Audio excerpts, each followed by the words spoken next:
അസ്സലാമു അലൈക്കും വറഹ്മത്തുള്ളാഹി വബറകാതുഹു. ബഹുമാന്യരായ സഹോദരങ്ങളെ, ഇന്ന് ശഅബാൻ 29 കേരളത്തിൽ എവിടെയും മാസപ്പിറവി ദൃശ്യമായിട്ടില്ല.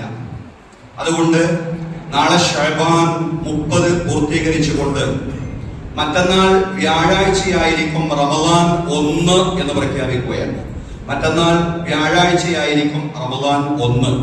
ഇത് ആളെ ഇമാമിന്റെ പ്രഖ്യാപനം, അതോടൊപ്പം തന്നെ ഇവിടെയുള്ള ഇമാമിങ്ങളുടെ എല്ലാം തന്നെ സംയുക്തമായ തീരുമാനം, അതോടൊപ്പം തന്നെ ദക്ഷിണ കേരള ജംഇയ്യത്തുൽ ഉലമ ജനറൽ സെക്രട്ടറി തുടിയൂർ മുഹമ്മദ് കുഞ്ഞു മൗലവിയുടെയും സംയുക്ത പ്രഖ്യാപനമാണ്.